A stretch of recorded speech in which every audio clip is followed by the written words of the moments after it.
Hello students, कैसे हैं आप लोग। आई होप आप सब अच्छे होंगे।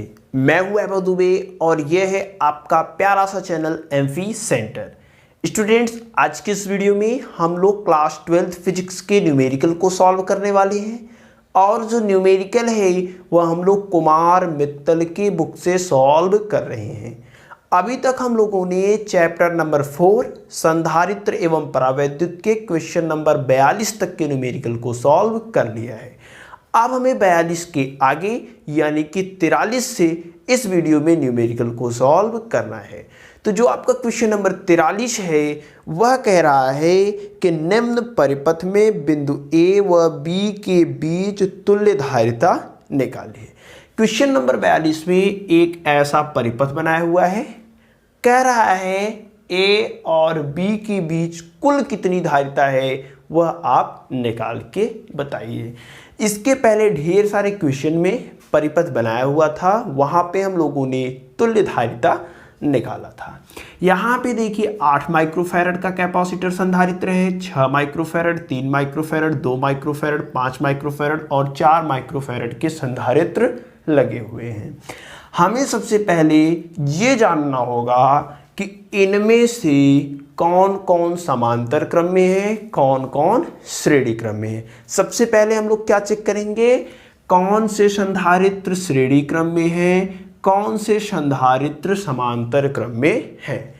अच्छा, नॉर्मली देखने से तो लग रहा है कि ये दोनों किस क्रम में है, समांतर क्रम में है, लेकिन नहीं। चलिए हम लोग चेक करते हैं कि कौन कौन से समांतर क्रम में है, कौन कौन से श्रेणी क्रम में है। हमने आपको बताया था इसके लिए हम लोग एक बैटरी से जोड़ देते हैं, एक इमेजिनरी बैटरी से जोड़ देते हैं। ए और बी दोनों बिंदुओं को एक इमेजिनरी काल्पनिक बैटरी से जोड़ा जाता है। हम मान लेते हैं कि यहाँ का जो विभव है भी, यहाँ का जो विभव है 0, यानी कि बैटरी के सिरों का जो विभवांतर है वह कितना है भी। पॉजिटिव टर्मिनल का विभव भी, नेगेटिव टर्मिनल का विभव 0 है, यानी कि बैटरी का जो विभवांतर है भी माइनस 0 कितना होगा, भी होगा। सपोज कीजिए यहाँ का जो विभव है वह x वोल्ट है, इस बिंदु का जो विभव है कितना है, x वोल्ट है। अब बताइए यहाँ का विभव x वोल्ट तो यहाँ का भी विभव कितना होगा, x वोल्ट होगा। क्यों? क्योंकि यहाँ एक सीधी वायर लगी हुई है और ऐसा माना जाता है कि अगर बीच में कोई रेजिस्टेंस ना हो, कैपेसिटेंस ना हो, तो जो विभव यहाँ का वही विभव यहाँ का भी होता है। हमने मान लिया कि यहाँ का जो विभव है y है, इस बिंदु का जो विभव है वह y है, इस बिंदु का विभव y, तो इस वाले बिंदु का विभव कितना हो जाएगा, y, क्योंकि बीच में कोई भी कैपेसिटेंस नहीं है, रेजिस्टेंस नहीं है। उसी प्रकार से यहाँ का विभव कितना हो जाएगा, देखिए सीधी वायर तो यहाँ का विभव भी कितना हो जाएगा, y। उसी प्रकार से यहाँ का विभव भी कितना हो जाएगा, y। देखिए सीधी वायर तो जितना विभव यहाँ उतना ही यहाँ पे भी विभव कितना हो जाएगा, y हो जाएगा, एकदम सीधी वायर है, ठीक है। अब देखिए यहाँ का विभव क्या है, 0 है, तो यहाँ का विभव भी कितना हो जाएगा, 0। यहाँ का विभव कितना हो जाएगा, 0। क्यों? क्योंकि सीधी वायर है, ध्यान दीजिएगा, बीच में कोई भी कैपेसिटेंस या फिर रेजिस्टेंस नहीं लगा हुआ है। यहाँ का विभव भी कितना हो जाएगा, 0 हो जाएगा। अब हमें देखिए सभी बिंदु का विभव पता चल चुका है। अब इसको हम एक दूसरे फिगर में समझते हैं। यहाँ पे एक पॉइंट A है और यहाँ पे देखिए पहला 8 माइक्रोफैरड वाला जो संधारित्र है वह किसके किसके बीच में है, V और X के बीच में है, तो इसको हमने V और X के बीच में बना दिया। यहाँ पे A का विभव V था, यहाँ पर जो आपका पॉइंट है उसका विभव X है, ठीक है, X है। अब देखिए 6 माइक्रोफैरड वाला X और Y के बीच में है, तो सपोज करते हैं यहाँ पे क्या है, Y है, ठीक है। ये देखिए इसका काम हो गया। अब इसकी बात करते हैं, 6 माइक्रोफैरड वाला X और Y के बीच में है, तो चलिए X और Y के बीच में लगा देते हैं। ये कितना है, 6 माइक्रोफैरड। ये पहला वाला कितना था, 8 माइक्रोफैरड, ठीक है, इसका भी काम हो गया। अब चलिए इसको देखते हैं, 3 माइक्रोफैरड वाला किसके किसके बीच में है, देखिए 3 माइक्रोफैरड वाला भी x और y के बीच में है। ये जो 3 माइक्रोफैरड वाला संधारित्र लगा हुआ है किसके किसके बीच में है, x और y के बीच में, यानी x और y के बीच में। तो इसको हम लोग किस प्रकार से कह सकते हैं, यहाँ पे x और y के बीच में। ठीक, इसका भी काम हो गया। अब कौन सा बचा है, ये 2 माइक्रोफैरड वाला, चलिए चेक करते हैं। 2 माइक्रोफैरड वाला भी देखिए किसके किसके बीच में है, 2 माइक्रोफैरड वाला भी x और y के ही बीच में है। तो चलिए x और y के बीच में लगा देते हैं, x और y के बीच में लगा देते हैं यहाँ पे। ठीक है, यहाँ का विभव x, यहाँ का विभव y है। ये कितना है, 2 माइक्रोफैरड। ठीक है, यहाँ वाला, और ये कितना है, 3 माइक्रोफैरड। ठीक है, अब और कौन कौन सा बचा है देखिए, ये वाला जो संधारित्र है किसके किसके बीच में है, y और 0। यहाँ पे y है, सपोज करते हैं हम, यहाँ पे क्या है, 0 है। तो ये वाला जो संधारित्र है देखिए, यह किसके किसके बीच में है, y और 0 के बीच में है। तो y और 0 के बीच में हमने लगा दिया। देखिए यहाँ पे y, यहाँ पे 0, 0 किसका है, b बिंदु का विभव है। तो ये कितना है, 5 माइक्रोफैरड है। ठीक है, ये भी हो गया। अभी देखिए ये वाला बचा है, ये वाला भी किसके किसके बीच में है, ध्यान से देखिए, y और 0 के बीच में है। यानी कि ये वाला भी किसके किसके बीच में है, यहाँ से हम लोग इस प्रकार से कह सकते हैं कि ये वाला जो संधारित्र 4 माइक्रोफैरड का है, यह भी किसके किसके बीच में है, y और 0। तो y और 0 के बीच हमने लगा दिया। ठीक है, अब देखिए इसका जो नया वाला फिगर है वह कुछ इस प्रकार से मिलता है आपको। ठीक है, यहाँ से करंट चलना स्टार्ट करेगा 8 माइक्रोफैरड में। यहाँ पे जब पहुँचेगा आवेश 3 भागों में बढ़ जाएगा। यानी कि ये तीनों किस में हैं, ये तीनों आपके समांतर क्रम में हैं। क्यों समांतर क्रम में है, क्योंकि ये तीनों संधारित्र सेम विभव पर हैं। या फिर आप ऐसे भी कह सकते हैं कि यहाँ आवेश पहुँचेगा 3 भागों में बढ़ जाएगा। यानी कि ये तीनों संधारित्र किस क्रम में है, समांतर क्रम में है। उसके बाद ये वाला जो दोनों है, ये दोनों किस क्रम में है बताइए, ये दोनों भी समांतर क्रम में है। ये तीनों इन दोनों के साथ किस क्रम में होगा, श्रेणी क्रम में होगा। तो नॉर्मली चलिए देखते हैं, सबसे पहले 3 माइक्रोफैरड, 6 माइक्रोफैरड और 2 माइक्रोफैरड के जो संधारित्र है वो किस क्रम में लगे हुए हैं, ध्यान से देखिए, समांतर क्रम में लगे हुए हैं। तो कहेंगे हम लोग 3 माइक्रोफैरड, 6 माइक्रोफैरड और 2 माइक्रोफैरड के संधारित्र किस क्रम में है, समांतर क्रम में। देख के बताइए समांतर क्रम में है कि नहीं, समांतर क्रम में है। अब जब समांतर क्रम में है, अतः क्या हो जाएगा, तुल्य धारिता C' हमने मान लिया, इन तीनों के बीच की तुल्य धारिता C' मान लिया। और C' जब समांतर क्रम में होता है कैसे निकलता है, C1 + C2 + C3, यानी कि तीनों को जोड़ देते हैं। 3 6 + 2 यानी कि 6 3 9 2 11 माइक्रोफैरड। यानी C' का जो मान आ रहा है वह 11 माइक्रोफैरड आ रहा है। इन तीनों के स्थान पर हम लोग क्या कर सकते हैं, 11 माइक्रोफैरड रख सकते हैं। अब देखिए 5 माइक्रोफैरड और 4 माइक्रोफैरड वाले भी किस क्रम में हैं, समांतर क्रम में हैं। कहेंगे कि 5 माइक्रोफैरड और 4 माइक्रोफैरड के संधारित्र किस क्रम में हैं, के संधारित्र समांतर क्रम में हैं, समांतर क्रम में हैं। अतः क्या हो जाएगा बताइए, जब समांतर क्रम में है, कुछ इस प्रकार से इधर फिगर है और इधर हम लोग सॉल्व कर रहे हैं। ठीक है, जब समांतर क्रम में है तो C" मान लेते हैं। इन दोनों की तुल्य धारिता कैसे निकलेगी, C1 + C2 यानी कि 5 + 4 यानी कि 9 माइक्रोफैरड। यानी कि इसकी जगह पे 9 माइक्रोफैरड और इन तीनों के स्थान पर हम लोग 11 माइक्रोफैरड का संधारित्र रख सकते हैं। अब चलिए देखते हैं, यहाँ पे 8 माइक्रोफैरड का संधारित्र लगा हुआ है। इन तीनों के स्थान पर हम लोग क्या लग रहे हैं, इन तीनों के स्थान पर 11 माइक्रोफैरड का संधारित्र रख सकते हैं। और इन दोनों के स्थान पर हम लोग 9 माइक्रोफैरड का संधारित्र रख सकते हैं। अब देखिए ये तीनों जो संधारित्र आपको मिले हुए 8 माइक्रोफैरड, 11 माइक्रोफैरड और 9 माइक्रोफैरड के संधारित्र श्रेणी क्रम में हैं। देखिए ध्यान से, श्रेणी क्रम में है कि नहीं, श्रेणी क्रम में है। हम लोग कहेंगे कि 8 माइक्रोफैरड, उसके बाद आपका 11 माइक्रोफैरड मतलब सी डैश वाला, और 9 माइक्रोफैरड मतलब सी डबल डैश वाला किस क्रम में है, श्रेणी क्रम में है। किस क्रम में है, श्रेणी क्रम में है।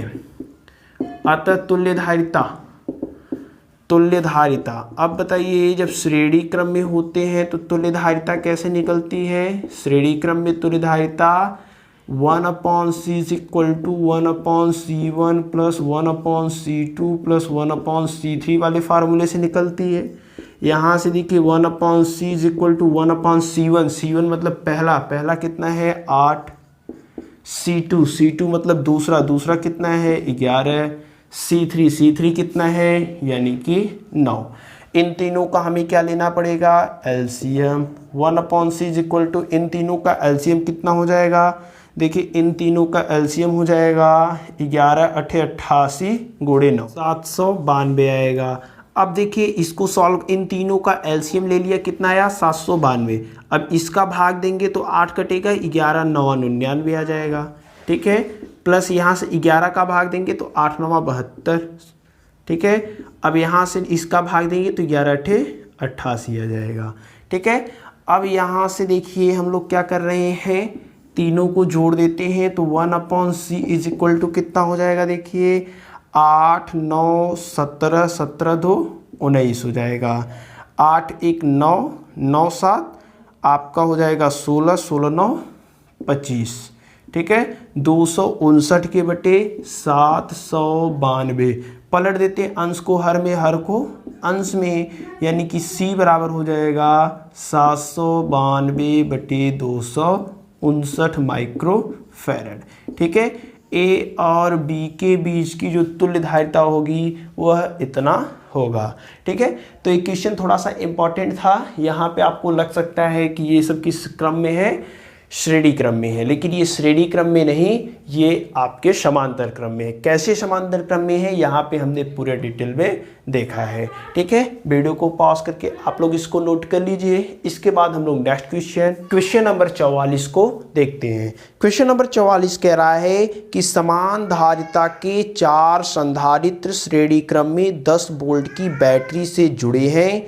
इनके बीच का बिंदु B पृथ्वी से जुड़ा है। बिंदु A तथा C के विभव क्या होंगे।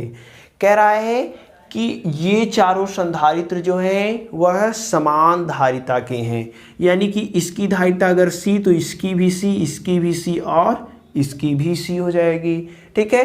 ये चारों श्रेणी क्रम में जुड़े हैं और जो बिंदु B है वह पृथ्वी से जुड़ा है।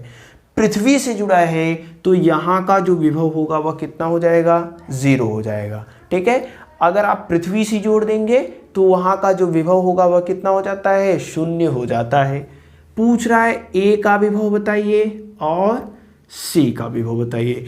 इस बिंदु का विभव और इस बिंदु का विभव कितना होगा यह आप निकालिए।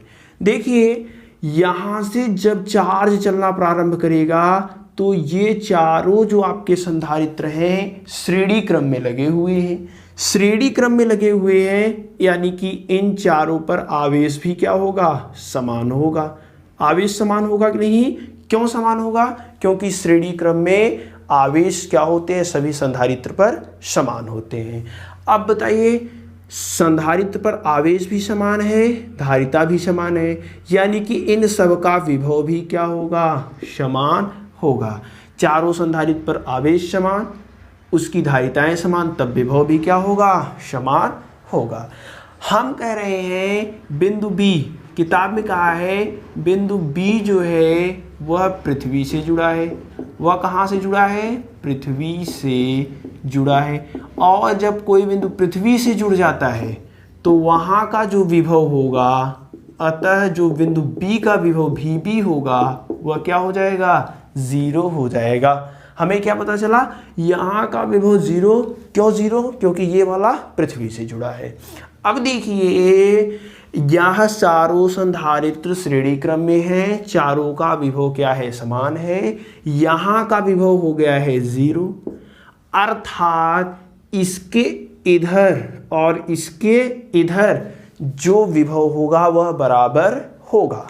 आप बताइए यहाँ विभव क्या है, 0 है, यानी इसके इधर और इसके इधर दोनों साइड विभव क्या होने चाहिए, बराबर होने चाहिए। ठीक है, यानी कि हम लोग क्या कह रहे हैं, यहां से देखिए भी ए माइनस, देखिए आवेश ऐसे चलना स्टार्ट होगा, इधर से जाएगा, यानी भी ए माइनस भी बी, भी ए माइनस भी बी। हम लोग लिख सकते हैं यहाँ पे बिंदु बी का विभव 0 है, बी का विभव 0 है, विभव 0 है, अतः इसके दोनों तरफ, इसके दोनों तरफ विभव समान होगा। ठीक है, विभव समान होगा। अब दोनों तरफ विभव समान होगा, ऐसे चला, यानी भी ए माइनस भी बी, भी ए माइनस भी बी इज इक्वल टू भी बी माइनस भी सी। ठीक है, भी बी माइनस भी सी हो जाएगा। आप कहेंगे कि भी सी में से भी बी क्यों नहीं घटाया, तो देखिए चार्ज ऐसे चल रहा है, पहले यहाँ पे पहुँचा, फिर यहाँ पे पहुँचा, फिर यहाँ पे पहुँचा। ठीक है, तो भी ए माइनस भी बी हमने कर दिया इधर वाला विभव, अब इधर वाला विभव भी बी माइनस भी सी कर दिया। ठीक है, अब देखिए यहाँ से क्या हो जाएगा, भी ए, ये माइनस भी सी है, इधर आएगा तो प्लस भी सी हो जाएगा, ये माइनस भी बी है, उधर चला जाएगा तो प्लस भी बी हो जाएगा। ठीक है, यहाँ से हम लोगों ने क्या पाया, भी ए प्लस भी सी इज इक्वल टू 2 भी बी, और बिंदु बी का जो विभव है वह कितना है, 0 है। भी ए माइनस प्लस भी सी इज इक्वल टू 2 गुणे 0, भी बी का विभव 0 है, तो 0 कर दिया। यहाँ से बिंदु ए का विभव प्लस बिंदु सी का विभव इज इक्वल टू 0 आ गया। अब ध्यान से देखिए, यह बैटरी का जो विभवांतर दिया है वह 10 वोल्ट दिया है, इसका पॉजिटिव सिरा ए से, नेगेटिव सिरा सी से जुड़ा हुआ है। बैटरी का विभवांतर कितना दिया है, 10 वोल्ट, पॉजिटिव सिरा ए से, यानी कि पॉजिटिव सिरा भी ए माइनस जो दूसरा सिरा नेगेटिव सिरा जो जुड़ा है, किससे जुड़ा है, देखिए बैटरी का नेगेटिव सिरा सी से जुड़ा है, माइनस भी सी इज इक्वल टू कितना, बैटरी का विभवांतर कितना दिया है, 10 वोल्ट दिया है। इसे समीकरण नंबर 2 कर देते हैं। ठीक है, ये चीजें समझ में आए। ये तो किताब में दिया है भी ए माइनस नेगेटिव टर्मिनल किससे जुड़ा है, सी से, तो भी ए माइनस भी सी इज इक्वल टू 10 वोल्ट। ये आप बहुत अच्छे से समझ पा रहे होंगे। अब देखिए समीकरण 1 और 2 को आपस में जोड़ देते हैं। समीकरण 1 प्लस समीकरण 2 आपस में जोड़ दीजिए तो क्या हो जाएगा बताइए। यहाँ से लेफ्ट हैंड साइड के साथ जुड़ता है, तो इसका लेफ्ट हैंड साइड है भी ए प्लस भी सी, इसका लेफ्ट हैंड साइड है भी ए माइनस भी सी, इसका राइट हैंड साइड है 0 और इस वाले का राइट हैंड साइड है 10। ए भी सी से कैंसिल हो जाएगा, भी ए 2 भी ए हो जाएगा, यानी यहाँ से 10 वोल्ट और भी ए का मान इससे कट जाएगा, वह आ जाएगा 5 वोल्ट। यानी बिंदु ए का जो विभव है वह कितना होगा, 5 वोल्ट होगा। अब बताइए भी ए का मान इस समीकरण में रख देते हैं या इस समीकरण में रख देते हैं, भी सी का मान निकल जाएगा। तो भी ए का मान समीकरण 1 में रखने पर, समीकरण 1 में रखने पर, अब समीकरण 1 में रख देते हैं तो देखिए क्या हो जाएगा, भी ए का मान कितना है 5 प्लस भी सी इज इक्वल टू 0, 5 है उधर चला जाएगा तो -5 हो जाएगा, यानी कि -5 वोल्ट। बिंदु सी का जो विभव है वह -5 वोल्ट, बिंदु ए का विभव है 5 वोल्ट, यानी यहाँ पे विभव 5 वोल्ट है, यहाँ पे विभव आपका -5 वोल्ट है। ठीक है, तो क्वेश्चन नंबर 44 को हम लोग इस प्रकार से सॉल्व करेंगे। इजी है, थोड़ा सा इसमें आपका कॉन्सेप्ट क्लियर होगा तब समझ में आएगा। ठीक है, ये चीज़ें जानते रहिए कि ये पृथ्वी से जुड़ा है, यानी कि यहाँ का विभव हो जाएगा 0, अब इसके इस साइड और इसके इस साइड के विभव यहाँ 0 है, तो इसके इस साइड और इसके इस साइड का जो विभव होगा वह आपका बराबर होगा। तो जब बराबर है तो इस प्रकार से हमने इसको सॉल्व कर लिया है। वीडियो को पॉज करके आप लोग इसको नोट कर लीजिए। इसके बाद आपका नेक्स्ट क्वेश्चन नंबर 45 है। क्वेश्चन नंबर 45 का फिगर कुछ इस प्रकार से बनाया हुआ है और कह रहा है कि संलग्न परिपथ में संधारित्र C की प्लेटों पर आवेश की गणना कीजिए। ये जो संधारित्र लगाया हुआ है, इस संधारित्र पर कितना आवेश है, ठीक है, इस पर कितना आवेश है यही आपको निकालना है। अच्छा, हम लोग क्या जानते हैं, संधारित्र की प्लेटों पर जो आवेश होता है, संधारित्र की प्लेटों पर आवेश, ठीक है, प्लेटों पर आवेश क्या होता है, संधारित्र की प्लेटों पर जो आवेश Q होता है वह निकालने का फार्मूला है C × V। इसी फार्मूले से हम लोग संधारित्र पर कितना आवेश है यह निकालते हैं, ठीक है। अब देखिए, ये जो आपका बैटरी है, इस बैटरी से जब धारा प्रवाहित होगा, ठीक है, तो ये जो कैपेसिटेंस लगा हुआ है, कैपेसिटर लगा हुआ है, यह अनंत प्रतिरोध उत्पन्न करेगा। जब इस बैटरी से वैद्युत धारा प्रवाहित होने लगेगा तो जो ये संधारित्र है यह अनंत प्रतिरोध उत्पन्न करेगा, मतलब बहुत बड़ा प्रतिरोध, इसके मार्ग में बहुत बड़ा बाधा उत्पन्न करेगा, ठीक है। अब देखिए, यह जो है संधारित्र, ये बहुत बड़ा प्रतिरोध उत्पन्न करता है, अनंत प्रतिरोध उत्पन्न करता है, जिसकी तुलना में ये वाला जो प्रतिरोध है, ये जो होता है यह प्रभावहीन हो जाता है, ठीक है। बैटरी से धारा प्रवाहित होना स्टार्ट किया, जब प्रवाहित होना स्टार्ट किया तो ये जो आपका संधारित्र है यह अनंत प्रतिरोध उत्पन्न करता है, बहुत बड़ा प्रतिरोध उत्पन्न करता है, जिसकी तुलना में ये वाला जो आपका रेजिस्टेंस लगा हुआ है, प्रतिरोध लगा हुआ है, इसकी तुलना में ये वाला प्रभावहीन हो जाता है, यानी कि बहुत सूक्ष्म हो जाता है। इसकी गणना ही हम करना छोड़ देते हैं। हमें क्या निकालना है, इससे बहने वाली धारा, ठीक है। हमें क्या निकालते हैं कि बैटरी से कितनी धारा बह रही है, ठीक है। बैटरी से प्रवाहित होने वाली धारा, बैटरी से प्रवाहित होने वाली धारा, बैटरी से कितनी आपका धारा प्रवाहित होने रही है यही हम लोग निकाल रहे हैं, होने वाली धारा। तो धारा I बराबर क्या होता है, I बराबर देखिए V/R, ठीक है। यही आपका धारा निकालने का फार्मूला होता है, I बराबर V/R होता है। अब देखिए, I का मान हमें निकालना है। I क्यों निकाल रहे हैं अभी बताते हैं। V मतलब विभव, और यहाँ पर जो विभव दिया है वो कितना दिया है, E बटे कितना हो जाएगा R मतलब रेजिस्टेंस मतलब प्रतिरोध। अब देखिए, ये वाला जो प्रतिरोध है ये तो प्रभावहीन हो गया, इसकी कोई भी गणना नहीं की जाएगी। बचा कौन कौन है, R2 बचा है और ये वाला स्मॉल r बचा है, ठीक है। ये क्या है, ये प्रभावहीन। बचा कौन है, R2 और स्मॉल r।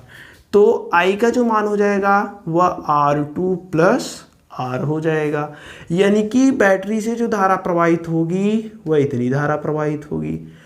अभी हमें क्या निकालना है, Q का मान निकालना है। C तो पता है, इसकी धारिता C दिया है, भी हमें नहीं पता है, यानी कि A B के सिरों के बीच हमें विभवांतर पहले प्राप्त करना पड़ेगा, ठीक है। उसी विभवांतर का मान यहाँ पे रखेंगे, Q का मान आ जाएगा।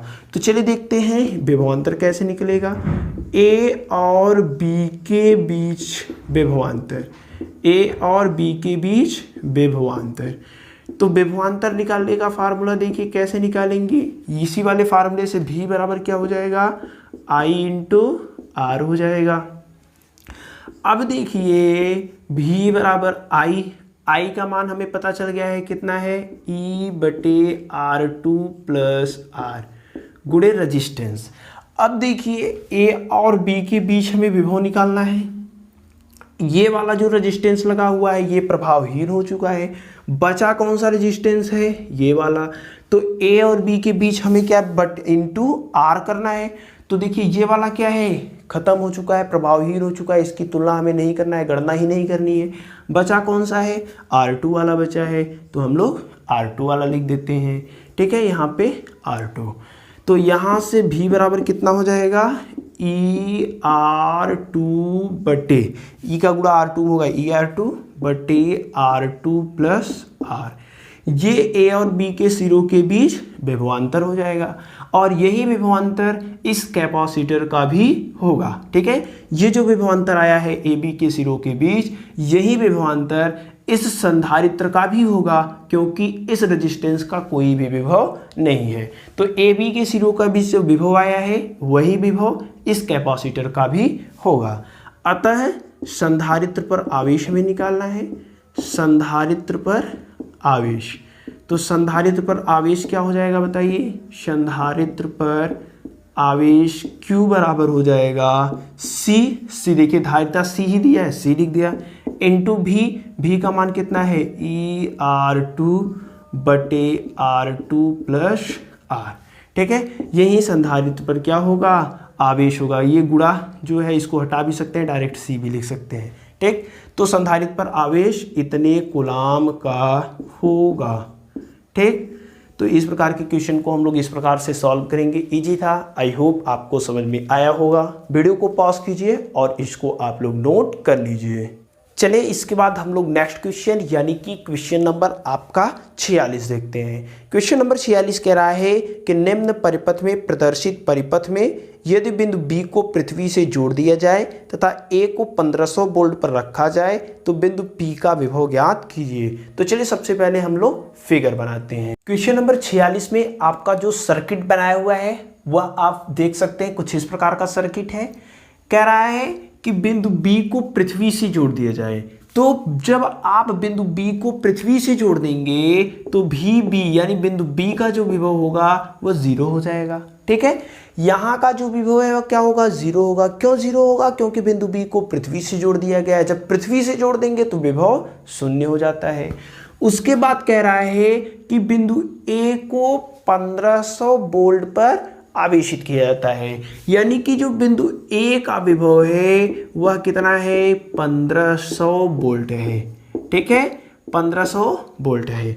VA बिंदु A का विभव 1500 वोल्ट, VB बिंदु B का विभव 0, यानी VA माइनस VB का मान कितना है, VA माइनस VB का मान, यानी कि इस सर्किट के सिरों के बीच का जो विभवांतर है वह कितना हो जाएगा, 1500। 1500 में से 0 घटाएंगे तो 1500 आएगा। तो इस सर्किट के इस परिपथ के सिरों के बीच का विभवांतर कितना है, 1500 वोल्ट है। अब कह रहा है कि इस बिंदु P का विभव VP का मान कितना होगा, ये आप निकालिए। बिंदु P का विभव आपको निकालना है। सबसे पहले हमें क्या करना पड़ेगा, इन जो सर्किट बनाया हुआ है इसकी तुल्य धारिता क्या है वो निकालना पड़ेगा। ठीक है, तो A और B के बीच की तुल्य धारिता निकालते हैं सबसे पहले। ठीक है, A और B के बीच तुल्य धारिता के लिए, ठीक है, तुल्य धारिता के लिए, तुल्य धारिता के लिए देखिए 5 माइक्रोफैरड और 5 माइक्रोफैरड के जो संधारित्र हैं वह किस क्रम में लगे हुए हैं, वे दोनों श्रेणी क्रम में लगे हुए हैं। वही हम लोग लिख लेते हैं कि 5 माइक्रोफैरड और 5 माइक्रोफैरड के संधारित्र किस क्रम में है, श्रेणी क्रम में है। ठीक है, श्रेणी क्रम में है।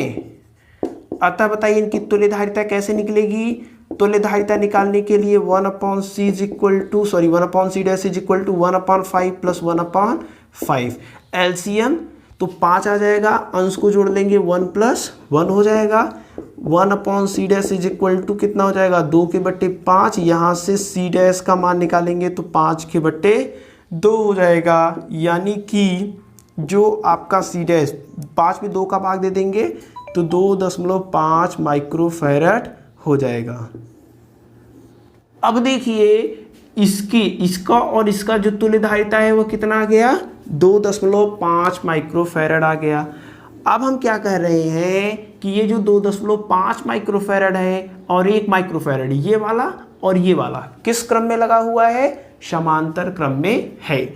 कहेंगे कि सी डैश जो अभी अभी हमने निकाला है, सी डैश और ये 1 माइक्रोफैरड जो है, 1 माइक्रोफैरड किस क्रम में है, समांतर क्रम में है। ठीक है, समांतर क्रम में है। अब जब समांतर क्रम में है, तुल्यधारिता C double dash is equal to, दोनों को जोड़ देते हैं, इनकी तुल्यधारिता हमने निकाला है, कितना आया है, 2.5 प्लस ये 1, यानी C डबल डैश का जो मान आएगा वह 3.5 माइक्रोफैरड आएगा।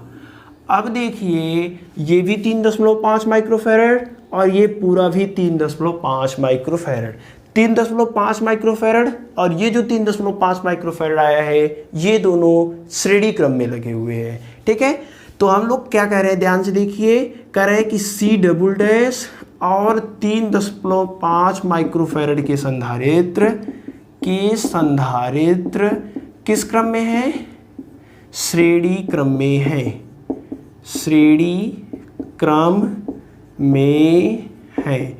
अतः क्या हो जाएगा बताइए, 1/c is equal to 1/3.5 plus 1/3.5। C double dash का मान 3.5 और ये 3.5, तो यहाँ से 1/c is equal to her समान है, हर समान रहता है तो अंश वाले को जोड़ लेते हैं, 1 + 1 यानी कि 1/c इज इक्वल टू 2/3.5। यहाँ से C का मान कितना हो जाएगा बताइए, 3.5 ऊपर चला जाएगा, बटे 2 हो जाएगा, यानी कि C बराबर 1.7 भाग दे देंगे तो 1.75 माइक्रोफैरड। यानी A और B के बीच के सिरों का जो विभवांतर है, तुल्यधारिता है, A और B के बीच की जो तुल्यधारिता है वह 1.75 माइक्रोफैरड है। अब हमें क्या निकालना पड़ेगा, हमें निकालना पड़ेगा कुल आवेश। तो कुल आवेश कैसे निकलेगा बताइए, कुल आवेश बराबर होगा, Q बराबर होता है C इंटू V। C मतलब कुल धारिता, कुल धारिता कितनी आया है, 1.75 माइक्रोफैरड। देखिए माइक्रोफैरड है, इसको फैरड में बदलेंगे, माइक्रोफैरड को फैरड में बदलने की 10⁻⁻⁶ से गुणा। Q बराबर क्या होता है बताइए, Q बराबर होता है C इंटू V। भी कितना है, देखिए A और B के बीच का विभव, A और B के बीच का विभव देखिए कितना आया है, 1500 वोल्ट, यानी कि कुल आवेश कितना हो जाएगा, 1500 वोल्ट। कुल आवेश कैसे निकला समझ में आया, Q बराबर होता है C इंटू V। C मतलब तुल्यधारिता, तुल्यधारिता है 1.75 वोल्ट। माइक्रोफैरड को फैरड बदलने के लिए 10⁻⁻⁶ से गुणा। V यानी A और B के बीच का विभवांतर, तो A और B के बीच का विभवांतर यहाँ पे हमने निकाला है, कितना आया है, 1500 वोल्ट। ठीक है, अब हमें निकालना है बिंदु P में, हमारा जो क्वेश्चन पूछ रहा है वो पूछ रहा है बिंदु P का विभव कितना होगा। तो बिंदु P का विभव कैसे निकलेगा, कहेंगे कि VA माइनस VP निकालते हैं, VA माइनस VP यानी कि यह जो संधारित्र लगा हुआ है इसके सिरों के बीच का विभवांतर निकालते हैं। ठीक है, VA माइनस VP मतलब ये जो संधारित्र लगा हुआ है ये वाला, इसके सिरों के बीच का विभवांतर। तो VA minus VP is equal to, यहाँ से देखिए V बराबर क्या, Q/C हो जाएगा ना, यहाँ से देखिए V बराबर Q/C। Q मतलब कुल आवेश, कुल आवेश कितना है, 1.75 गुणे 10⁻⁻⁶ गुणे 1500 बटे, यहाँ पे देखिए क्या हो जाएगा, बटे क्या होगा, यहाँ से C मतलब इसकी धारिता, इस वाले की धारिता कितनी हो जाएगी बताइए, 3.5 माइक्रोफैरड को फैरड में बदल देते हैं 10⁻⁻⁶। देखिए यहाँ से हमने VA माइनस VP निकाला, यानी कि इसके सिरों के बीच विभवांतर, विभव Q बराबर होता है, विभव V बराबर होता है Q/C। Q मतलब कुल आवेश, कुल आवेश देखिए इतना है, बटे धारिता, धारिता कितना है, 3.5 माइक्रोफैरड, 3.5 गुणे 10⁻⁻⁶ फैरड, 10⁻⁻⁶ से कैंसिल, 3.5 यहाँ से कैंसिल हो जाएगा, नीचे 2 बचेगा, ये यहाँ से कैंसिल हो जाएगा 750, यानी कि VA माइनस VP का जो मान आ गया वो कितना आ गया, 750। VA बिंदु ए का जो विभव दिया है वह 1500 वोल्ट दिया है, यानी कि 1500 minus Vp is equal to 750 volt. इस Vp को यहाँ पे देखिए कुछ इस प्रकार से सॉल्व कर रहे हैं तो Vp बराबर कितना हो जाएगा, या फिर माइनस Vp, ये 1500 इधर प्लस में है उधर जाएगा तो माइनस हो जाएगा। 750 माइनस 1500, माइनस से दोनों साइड गुणा करा देते हैं तो Vp इज इक्वल टू हो जाएगा 1500 माइनस 750, यानी कि 750 वोल्ट। ठीक है, बिंदु P का जो विभव होगा वह कितना होगा, 750 वोल्ट होगा। यहाँ का जो विभव है वह कितना होगा, 750 वोल्ट होगा। ठीक है, तो ऐसे क्वेश्चन को हम लोग इस प्रकार से सॉल्व करेंगे। क्वेश्चन थोड़ा सा बड़ा है, इजी है, बहुत ही इजी है। आई होप आपको समझ में आया होगा। वीडियो को पॉज करके आप लोग इसको नोट कर लीजिए। अब देखिए ये सारे न्यूमेरिकल जितने भी है सब इजी है, कॉन्सेप्ट क्लियर रहेगा तो आप आसानी से लगा पाएंगे। उम्मीद करता हूं कि आज की इस वीडियो में आपको जितने भी न्यूमेरिकल बताए गए हैं सब आपको समझ में आ गए होंगे। अगर ये वीडियो आपके लिए थोड़ी सी भी हेल्पफुल हो तो वीडियो को लाइक एंड शेयर जरूर कीजिएगा। आपसे मिलते हैं आगे इससे आगे के न्यूमेरिकल के साथ, तब तक बेस्ट ऑफ लक।